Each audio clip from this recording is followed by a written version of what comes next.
SA Foundation. Siyathemba nizolijabulela lolu hlelo.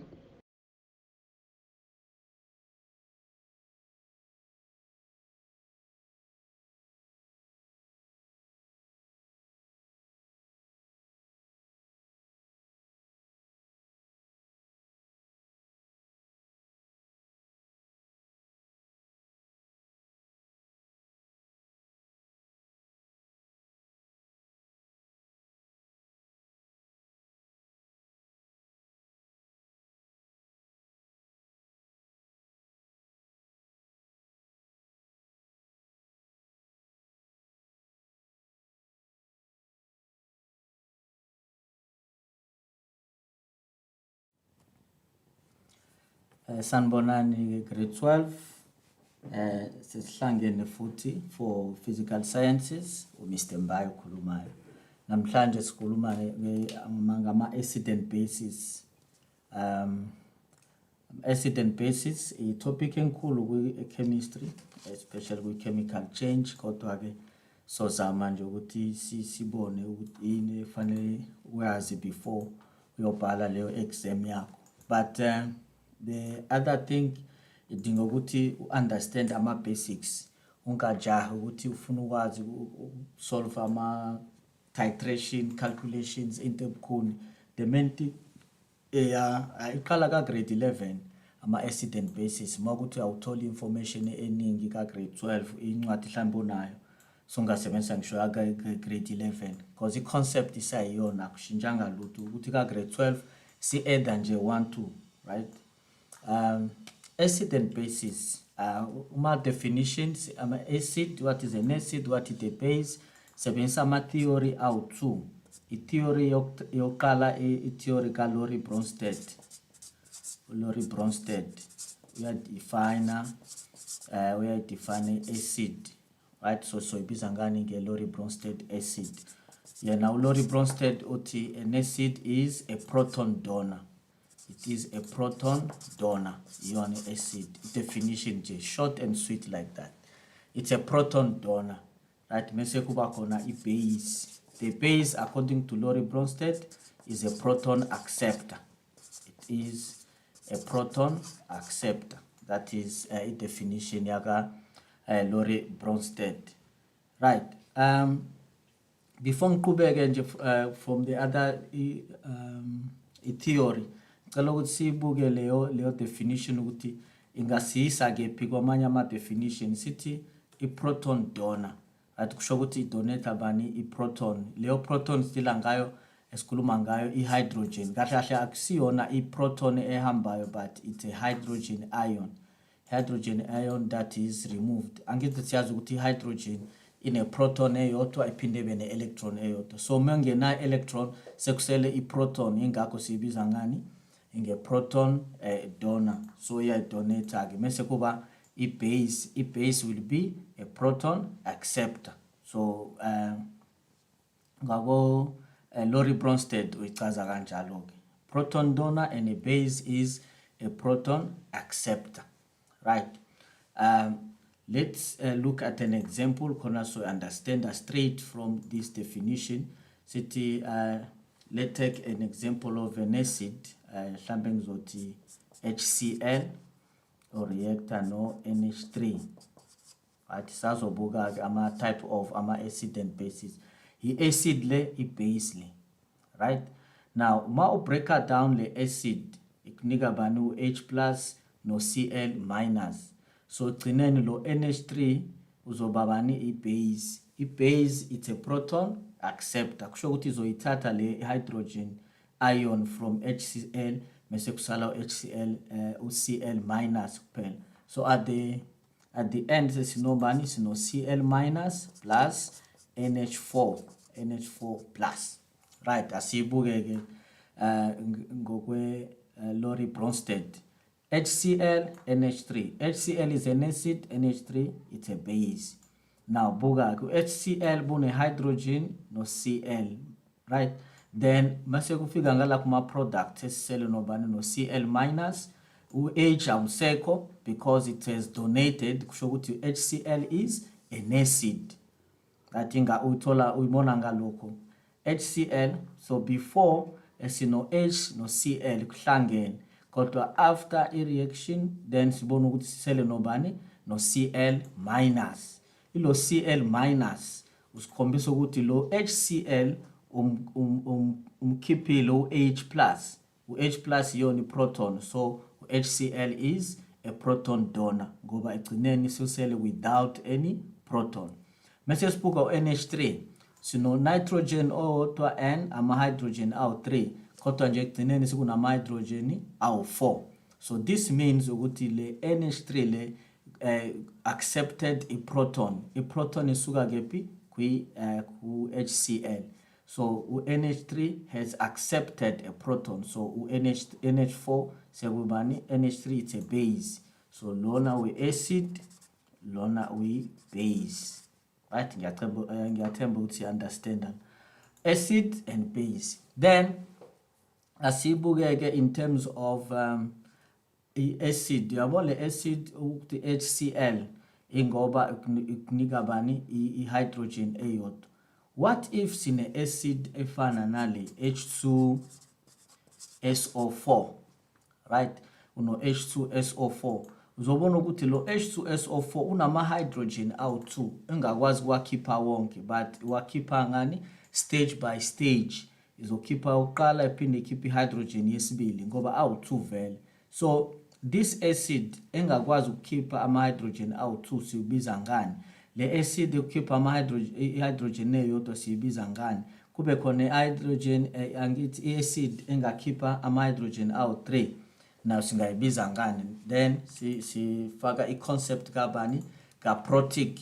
So i-acid mayikhipha i-proton eyodwa siyibiza ngani? Nge-monoprotic acid. Monoprotic acid. Why siyibiza nge-monoprotic acid? Because it donates only one hydrogen ion. Lona ngoba ukhipha 2, so mbiza ngani? Ngo-diprotic. Diprotic acid. Simbiza ngo-diprotic acid. Why simbiza ngo-diprotic acid? Ingoba ukhipha ama-hydrogen awu-2. So ma-3 zothi triprotic acid and so on. Maningi kanye kanye sithi polyprotic acid, right? So just ukuthi si connect le definition le ya Lori Bronsted kula manye ama definitions. An acid is a proton donor. If it donates 1, it's a monoprotic acid. If it donates 2, it's a diprotic acid. If it donates 3, it's a triprotic acid. So define what is the term monoprotic acid. So it's an acid that donates 1 hydrogen ion. To define what is diprotic, it's an acid that donates 2 hydrogen ions. So we are going to an example of diprotic and monoprotic acid. Anjalo. Right, so that is the main thing about acid. Right, then sikuluma nge any theory already lana sesikafe definition mhlambe awu 4. Right, she define what is an acid, a proton donor. She define base as a proton acceptor. Lokhu ngoba kwi-test angeke bakutshela ukuthi define an acid phela, bazothi define an acid according to Lori Bronsted. Noma define what is a Lori Bronsted base, define what is a Lori Bronsted acid. Makunjalo uvela uthi it's a proton donor when it's an acid, it's a proton acceptor when it is a base. Right, so that is the first theory. Right, asibukeke theory yesibili.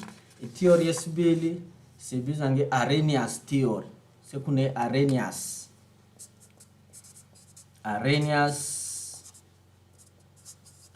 theory. Ngokwe Arrhenius udefine acid as a substance that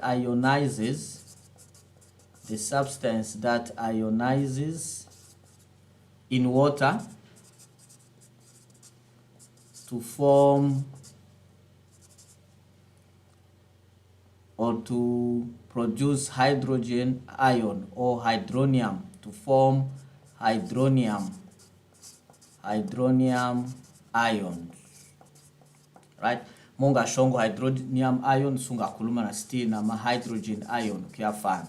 Hydrogen ions, right? So that is an acid. Arrhenius. An acid is a substance that ionizes in water to form hydronium ions. Right? Hydronium ions H3O plus. Angithi sikhuluma ukuthi ionizes in water. Kusho ukuthi leyo hydrogen ezokhishwa acid mesihlangene no H2O wamanzi kukhiphela bani o H3O plus yona sibiza ngani ngehydronium ihydronium right noma makhuluma ngehydrogen ion usa right nakhona ngoba sikhuluma ngani ngo H plus kahle kahle iacid yona ezokhiphela H plus on this uzokhiphela H plus. Then singakhuluma ngokuthi masithi acid is a substance that ionizes kunendlela eziwu zoku-ionize.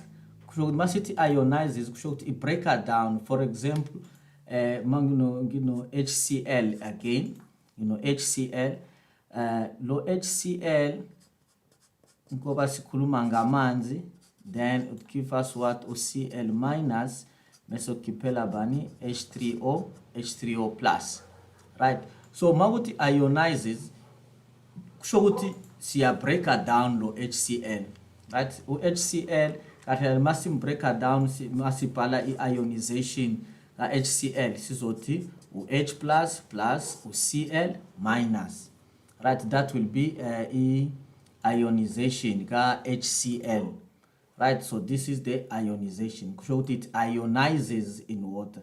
Kusho ukuthi mawuthathi HCl uyihlanganise namanzi ngeke uyithole HCl ephelele, but uzothola bani ama ions akhona H plus no Cl minus. But ke ngoba kune presence yamanzi lo H plus uzohlezi uyohlangana nani namanzi ukhiphela bani H3O plus ibiza ngani ngehydronium. Ingakho kwi definition sivele sithi to form hydronium ions noma singakhuluma nge-hydrogen ions kusafana. Still correct when you say that, right? I-acid yele, right? Then khona ama-acid azokwazi ku-ionizer completely, yabo. Makuthi masuhlanganise namanzi ungatholi inhlobo i-acid kodwa kuthele in ama-ions kuphela, then some other acid awakhiphi wonke ama-ion ionize like fully, right? Just part of it ezo-ionize okunye kusale kuyi-acid. Then we can put in the definition gani ya strong acid and weak acid, right? So some acid that ionizes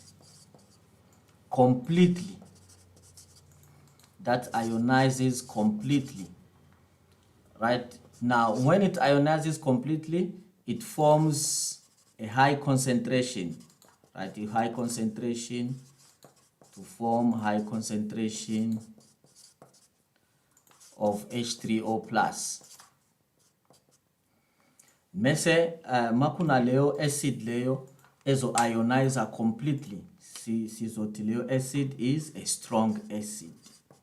It is a strong acid. So I'm trying to relate this definition of acid according to Arrhenius, the definition yani a strong acid. So me define a acid according to Arrhenius uveluti usho it's a substance that ionizes in water to form hydronium ions. Mesuktiwa, how does it ionize? Does it ionize completely or it ionizes partially? When it ionizes completely, then leo acid leo sizoti, it is a strong acid. When it ionizes partially or incompletely, then that one will be a weak acid. Right? So singa eda agelana uguti an acid that ionizes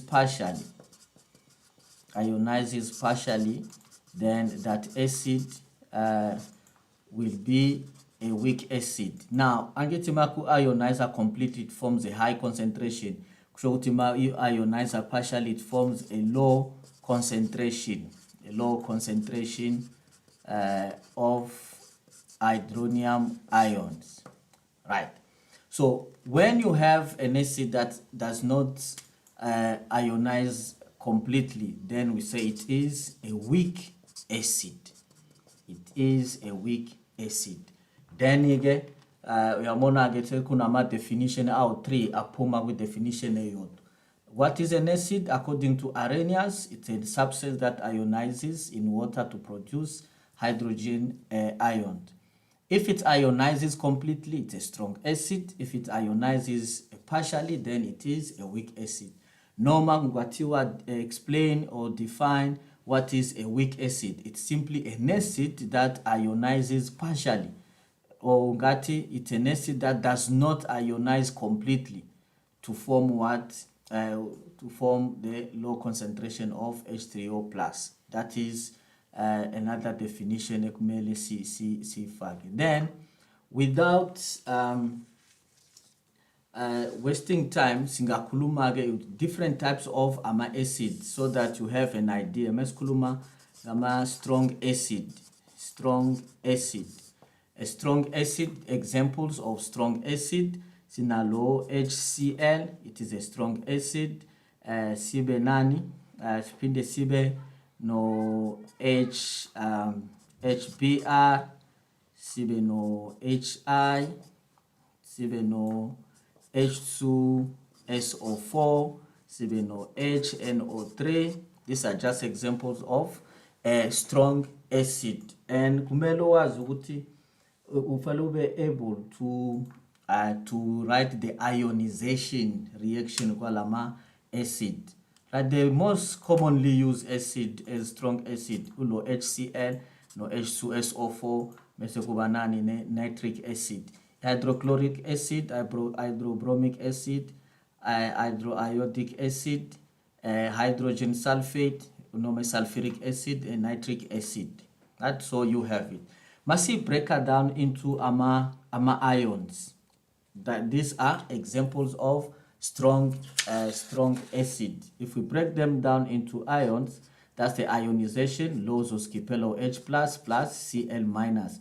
Loku kubalulekile mase sifika kwi calculation yani ye pH, then uno H plus uBr minus.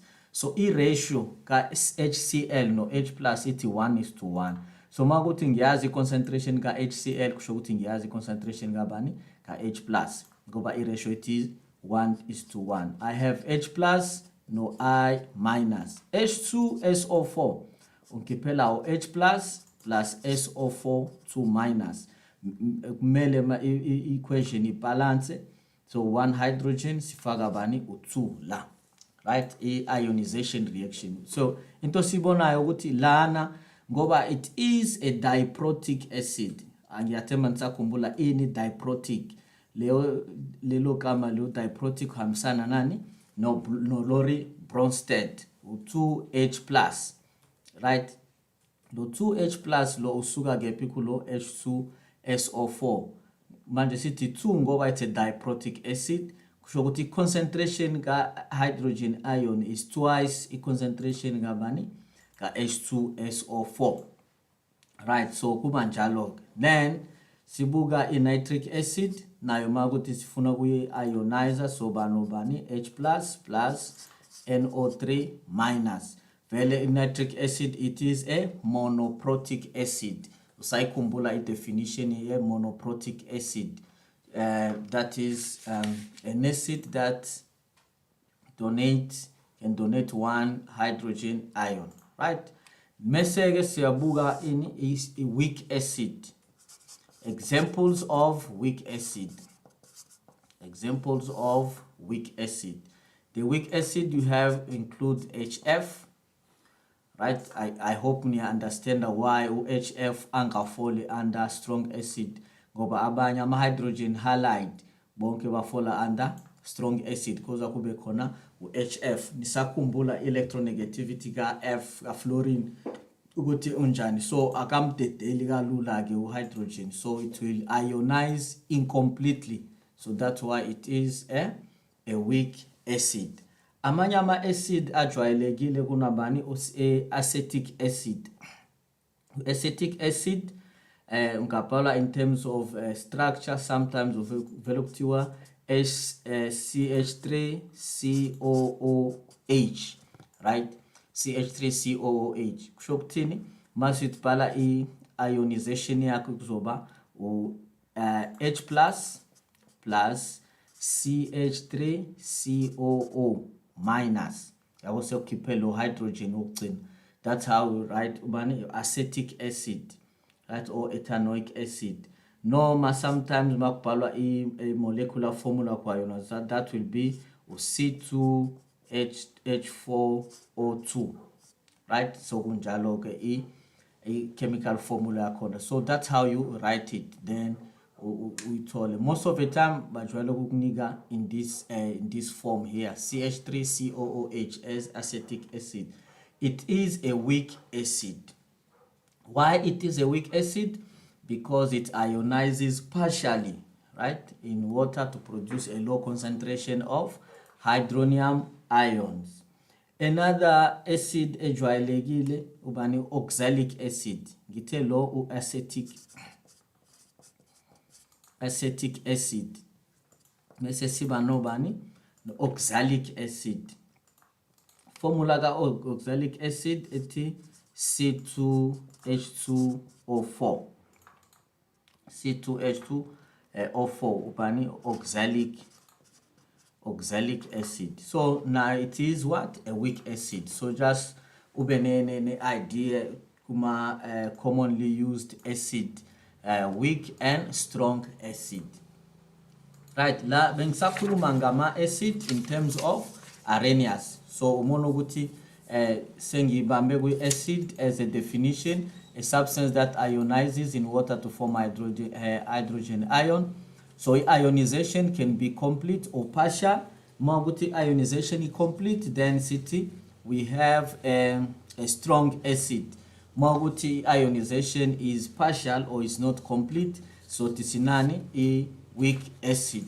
Then these are the few examples of acid that are strong and acid that are weak. Asiyeke kwi base kona nayo sizo define according to Arrhenius. Right, the Arrhenius base. According to Arrhenius, uti base is a substance. A base is a substance that dissociates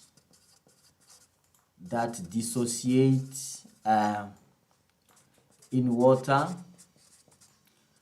to form hydroxide ion.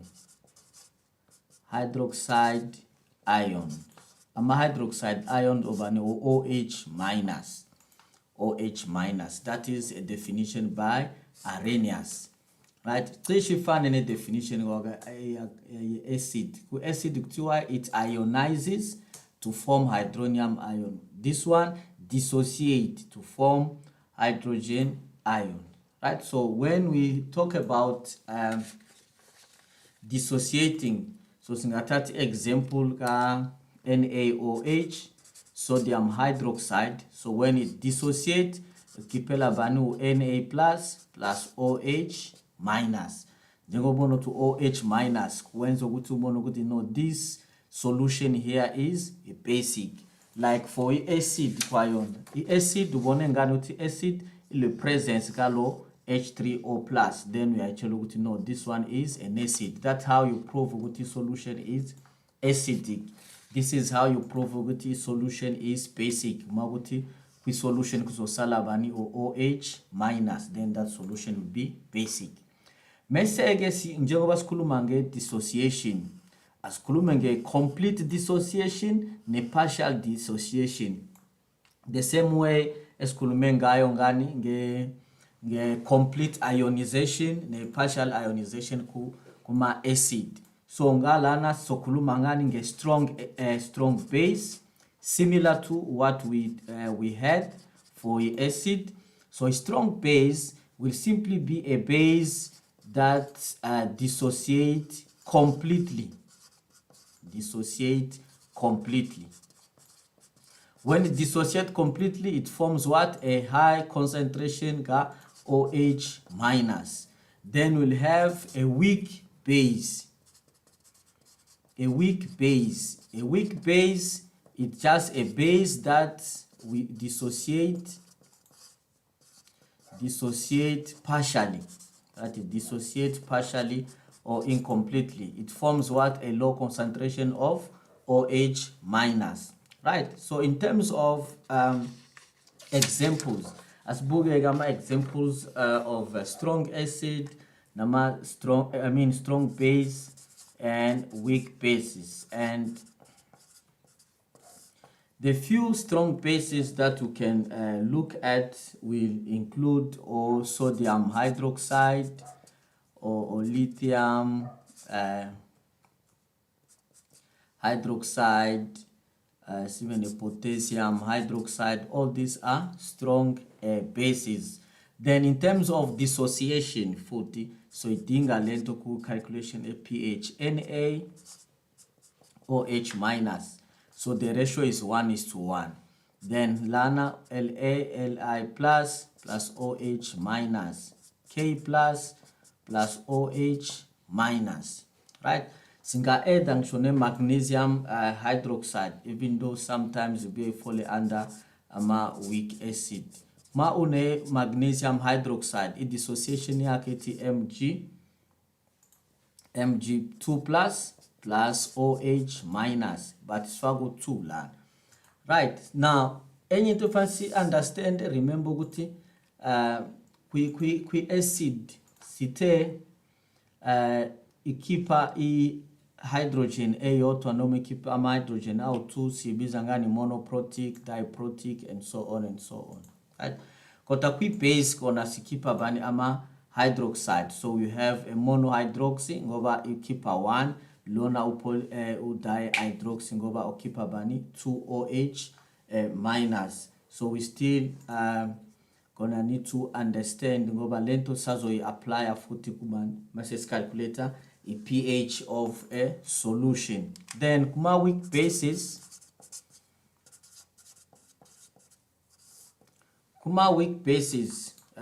sino NH3 ammonia, it is a base. Koto zobona ukuthi mawubuki NH3 mase ubuki definition ka Arrhenius, uyabo ukuthi no lo NH3 agahambisani ne definition Arrhenius.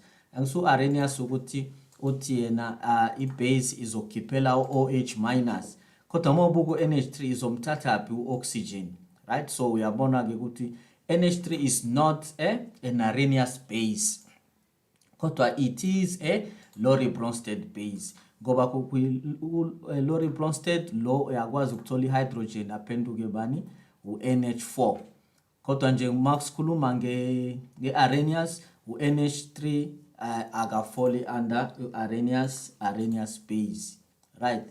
Then siphinde sibe nama bases carbonate most of the time, right? So you have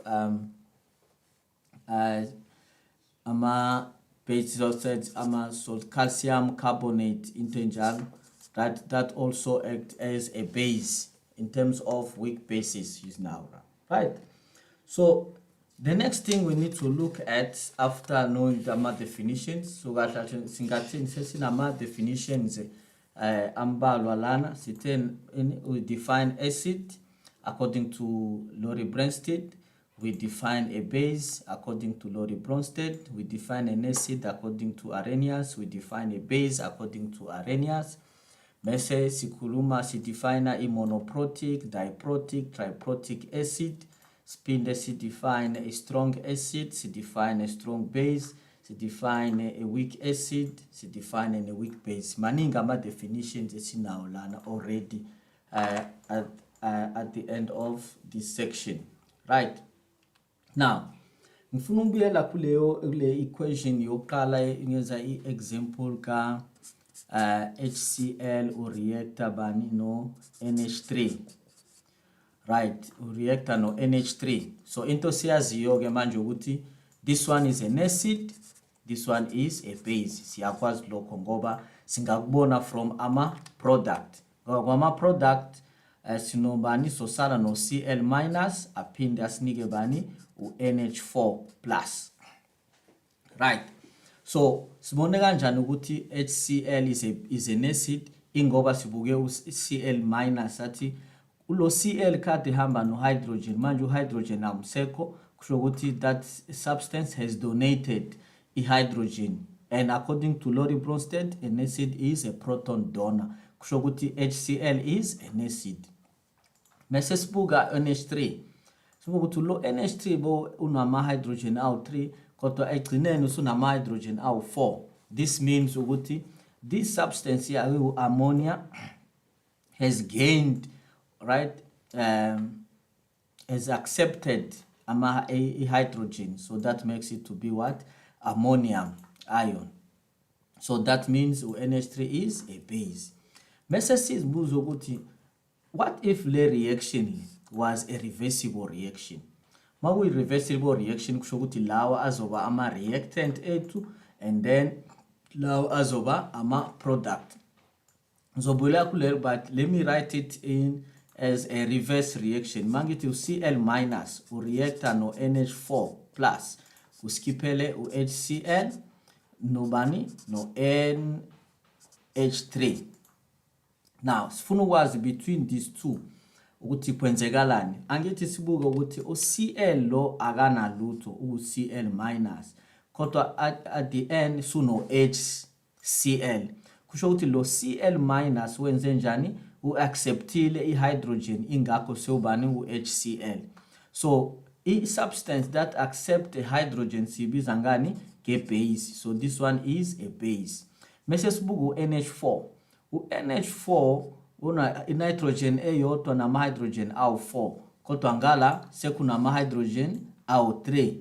Kusho ukuthini? Kusho ukuthi lo NH4 has donated one hydrogen, and a substance that donates a proton is called what? An acid. Kusho ukuthi lokhu kukhiphela bani? I-acid. Sengabuyela ke kule equation yethu yokuqala ngizothini lona u-acta as i-base.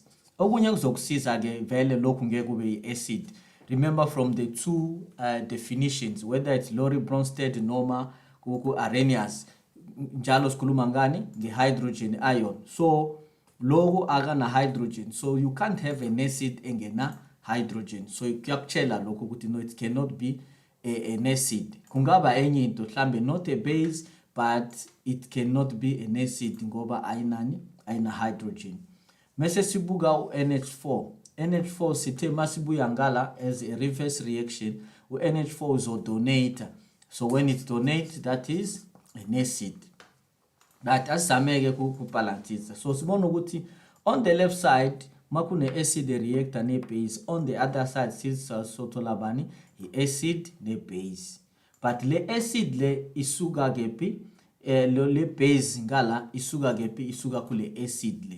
So you have this base ikamuka kephi kwi acid. Bese le acid yona ivela kuphi? Ivela kubani? Kwi base. Now those two, it give us what?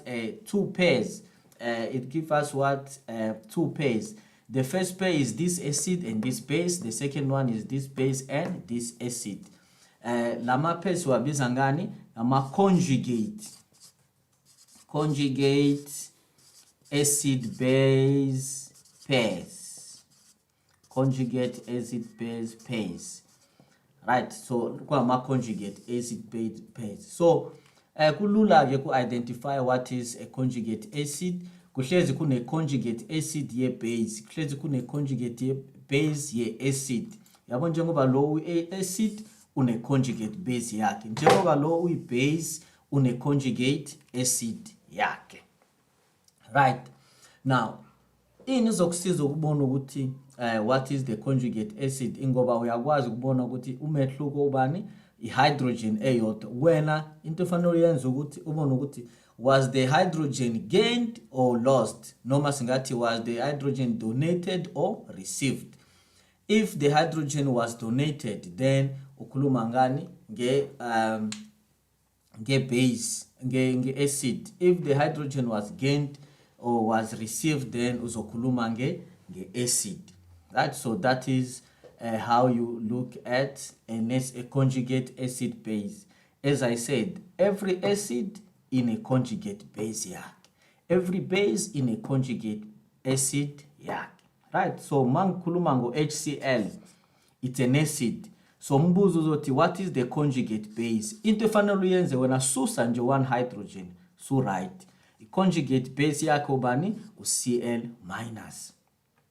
Ngisho nganikezwa i-diprotic acid mhlambe u-H2SO4, uyazi ukuthi it's an acid, mase kuthiwa what is the conjugate base? Njengoba kuyi-acid wena susa nje i-hydrogen eyodwa, remember i-definition ithi a proton donor, kusho ukuthi ikhipha i-proton eyodwa. Remember ngesikhathi ngikhuluma ngo-diprotic nani ngithe awakhiphi lama-hydrogen awu-2 kanye kanye, ukhipha ngani? Stage by stage. Ingakho egcineni mase ukhiphe lo 2 sizothi there is complete ionization. So kuhamba nge-step. The first step ukhiphe i-hydrogen yokuqala kusale bani u-HSO4 minus. The second step sokhipha-ke leyo hydrogen yesibili. At the end njengoba aphume wonke lama-hydrogen sizothi ukuthi we've reached what? Complete ionization. Kodwa la umbuzo ukuthi what is the conjugate base of this acid? Right? Njengoba ufuna i-base, just wena wenze njani? Wenza njani? Suse i-hydrogen. Mangisuse i-hydrogen eyodwa kusele eyodwa sekuno HSO4 minus. Nanti i-conjugate base yaleyo acid. Nanti conjugate base yaleyo acid. Right? Kungenzeka futhi ngibe ne-substance efana namanzi. Right? Mese ngiyabuza, what is the conjugate base of water? Right? Mangithi conjugate base kusho ukuthi ngithi water act as an acid. Because angikwazi ukutshela ukuthi what is the conjugate base of a base, noma a conjugate acid of a acid. There's always a conjugate base of an acid. So mangithi what is the conjugate base of the substance? Kusho ukuthi leyo substance it's an acid. And into ngiyazi ukuthi an acid is a proton donor. So kuthola i-conjugate base yakhe ngizovele ngenze njani? Ngisuse i-hydrogen eyodwa ngala kuleyo substance. So mangikhipha lokhu uzonginika bani? U-OH minus. Ngoba ngibengifunani? I-conjugate base. I-conjugate base. Right? But the same H2O ngingaba nayo mase kuthiwa what is the conjugate acid yalo H2O? Manti the conjugate acid kusho ukuthi H2O act as a base.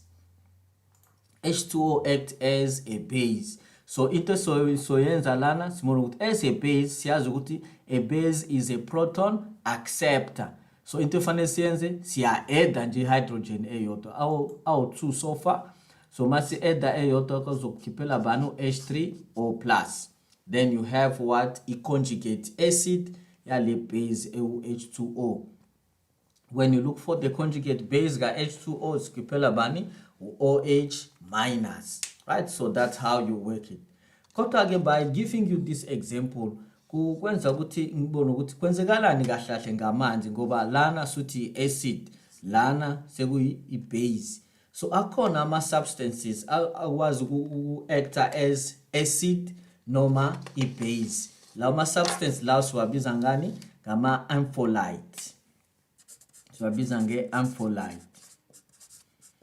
So an ampholyte is simply a substance that can act as an acid or a base. Substance that acts as an acid or a base. So then that will be what? An ampholyte. Examples of ampholyte, njengoba shilo H2O, it's an ampholyte. Ngoba lo H2O angaba i-base aphinde abe futhi i-acid. So H2O mau actor as a-base. It will be a proton acceptor. Ukhiphela bani? U-H3O+. Kusho ukuthi lo uzoba i-conjugate acid yakhe. But H2O might act as an acid. An acid is a proton donor. Izokhipha i-hydrogen ion eyodwa sekuselene bani OH minus. So this becomes what? The conjugate base ka water, but H3O is the conjugate acid ka H2O. Right? That is one of the ampholyte. Khona amanye ama-ampholyte such as HSO4 minus, khona no HCO3 minus as well. Right? Yeah, sengiyakumbula ke just quickly before ngikhohlwe lana kuma types of acid bese ngikhohliwe ke kuma types of weak acid ngicela ni add nale carbonic acid H2 CO3 kuma carbonic acid H2 CO3 is also one of the weak acid. Nayo mawuthi ionizer izokhipela H plus CO3 2 minus mesofaka 2 lana. It is a diprotic acid masokhuluma kanjalo. Just an example. Ngikhumbula njengoba nginika le example ye ampholyte. HCO3 minus, it is an ampholyte ngoba yakwazi uku-acta as a base. My acta as a base kusho ukuthi it will gain 1 proton. Mase gaina proton izoba H2CO3. So this becomes what? The conjugate acid yale base. Then sizengala. It can also act as an acid. And siyazi ukuthi an acid is a proton donor. Kusho ukuthi njengoba le acid kumele yenze njani ikhiphe le hydrogen eyodwa, so sala nobani no CO3 2 minus. Then sizothi sinani i-conjugate base yale acid. Right. One more thing that is very important when masikhuluma ngama conjugate ngoba kuzokusiza mase sikhuluma nge-hydrolysis. A strong acid izokhipela a weak conjugate base. A weak acid izokhipela strong conjugate acid. Funa ukuphinda ke lokho khona uzokhumbula. Ngithi mina mawune weak acid i-conjugate base yakhe izoba strong. Ma une strong acid i-conjugate base yakhe izoba weak. The same thing applies to ama base. A strong base i-conjugate acid yakhe izoba weak. A weak base i-conjugate acid yakhe izoba strong. Right? Lokhu kuzokusiza mase sikhuluma ngani nge-hydrolysis. Right? So after sesikhulume ngani nge-ampholyte nama-conjugate acid base pair, fanele sikhumbule futhi ukuthi i-acid siyakwazi kuyibona ukuthi makuthi strong acid noma makuthi i-weak acid. Ngifuna ukuthatha i-example ka-HCl, i-reactor bani? I-reactor namanzi, or that ionizes in water. Right? Into soyithola lana sobo Cl minus plus bani H3O plus. Mese ngithatha ke futhi bani CH3 COOH naye uhamba namanzi futhi so khiphela CH3 COO minus plus H3O plus. Right? Into sayikhumbula ukuthi this one is a strong acid, this one is a weak acid. Lama reactions lawa are reversible. Makuthi are reversible kusho ukuthi singa lokhuza la sifake ama phases aqueous liquid lona liquid aqueous sino aqueous ngala aqueous and then sino aqueous ngala na futhi. Right? So makuthi are reversible, it means we can reach a point of equilibrium. Mas reach a point of equilibrium kusho ukuthi siyakwazi ucalculate bani i-equilibrium constant. Kodwa ngala ngeke sibize nge-equilibrium constant, so ibiza bani i-ionization constant. Right? Now into sibonayo ukuthi njengoba HCl is a strong acid kusho ukuthi ionizer completely. Wonke lama HCl azokhiphela bano Cl minus no H3O plus. Kusho ukuthi ngala akuzosala lutho. Now ionization constant ye acid sibiza ngani ngo Ka. Now masibhala formula ngala sobona ukuthi from the first one siyakhumbula ukuthi i-Kc expression yayibhalwa kanjani ngesikhathi sikhuluma nge-equilibrium, chemical equilibrium. So kuzoba i-concentration ka-Cl minus times i-concentration ka-H3O plus bese ngala sibe ne-concentration ka-HCl. Angithi uyamazi H2O angeke simfake ngala ngoba it is a liquid. Ngoba ngesikhathi calculator equilibrium constant sebenzisa ama-aqueous nama-gases kuphela. Right, so we have that one. Mase ngibuka lesibili ionization constant yakhe izoba CH3COO minus times H3O plus bese siba nobani no CH3COOH as a concentration. So into zoyibona ukuthi kwi strong acid iya ionize completely, kusho ukuthi le product le reactant it's very low in terms of concentration. Angithi stay iya ionize completely, kusho ukuthi kufana nokuthi ayisekho yona nje ngala kwi container, but because it a reversible reaction kuzoba nje uHCl omncane ngala, so a lot will be on this side. Kusho ukuthi the numerator is high and the denominator is low, kwenza ukuthi uKa abe bani abe mkhulu. Masiza la kuthiwa ukuthi this one ionizes partially, kusho ukuthi CH3COOH wona usasele vele awu ionizanga completely ukuze kuphume CH3CO minus. So at that point uzobona ukuthi le concentration ama product is low, but the concentration ka CH3COH is still high, kusho ukuthi uKa wake uzoba mncane. Now what I'm saying here is to understand the meaning ka Ka. Mawukuthi a strong acid ukomparisha ama acid awu2, right, kuya dependa mawuno Ka umkhulu kusho ukuthi that one is a strong acid, ngoba kungenzeka futhi ukomparishe ama strong acid awu2 mhlambe uHCl no H2SO4 wonke ama strong acid, which one is stronger than the other one? Ubuka bani i-value ka Ka. Ilona Ka umkhulu wona stronger than the other one, right? The same thing apply kuma bases. Kwi base sebenzisa bani uKb.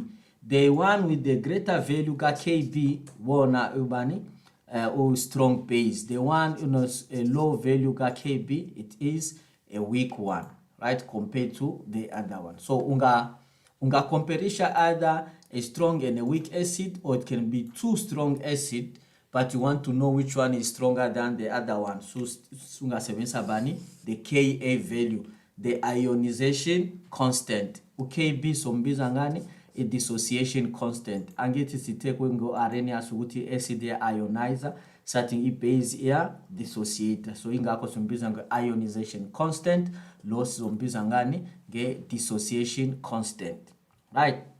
So that is the meaning of listen to Ka no Kb, because umbuzo bangakunika the acid bese bekunika Ka value, right? So with the two Ka values uzobona wena ukuthi which one has a bigger value. The bigger value means that one is the strong one compared to the other one, right? Ngiyathemba ukuthi siya understandana ngalokho. Then njengoba sesikhulume ngaleyo nto singakhuluma nge-reaction between ama-acid and base, reaction of acid and bases, right? Reactions of acid and bases. Now into sokhuluma kuqala sikhulume ngama reaction of ama-acid, right, because ama-acid are more reactive. Now uzobona ukuthi i-acid inga reacta nani ne-metal. I-acid may reacta ne-metal izokhiphela bani i-salt plus hydrogen. Salt plus hydrogen. Example can be HCl reacting with zinc. zinc metal. So salt yakhona will be zinc chloride plus H2. That is the first reaction. A reaction yesibili, it's an acid that reacts with a metal oxide. Metal oxide. Lokhu kuzokunika bani? Salt plus water. Salt plus water. Right. Then example HCl plus zinc oxide. So it also Ithala bani is over zinc chloride plus H2O. The other one is an acid reacting with metal hydroxide. Metal hydroxide. With the metal hydroxide, lokhu zosinika bani? Salt plus water. An example again, HCl plus zinc hydroxide. Then lokhu zosinika bani? Zinc chloride, that's a salt, plus H2O. So you still have that one. Okunye ke kokugcina sothi i-acid i-reactor ne-metal carbonate. The metal carbonate. Lokhu kuzokukhipela salt plus water plus carbon dioxide. Right? So in our case, so to HCl we react no zinc carbonate. Now the product is over zinc chloride plus H2O plus CO2. Right? Wenza kanjalo ke ukuthola ama reaction of acid with metals. It can be metal oxide, metal hydroxide, or metal carbonate. Mekune carbonate, then if I know accommodate the carbon, zokipela bani carbon dioxide. Then when it's just a metal, angikushota ngani nge oxygen. But if I know understand ukuthi this one is not an acid-base reaction. Lena redox reaction. Amanye ke wona ama acid-based reaction. This one is not an acid-based reaction. Kodwa besikhuluma ngani nge reaction ye acid with metal. Right? So okwanamhlanje I think i-theory sesike sashona kuyona kakhulu ke. Next time sokhuluma soqala kuma acid-based reaction. So it's ama acid-based reaction. Mese sikhuluma ngama indicator senze hydrolysis, senze pH, and then senze titration. Right? So okwanamhlanje ke ngiyathemba ukuthi nisizakele ke for the lesson. Right? Asibonge sibuye sihlangane futhi next week, same place, same time. Yabonga.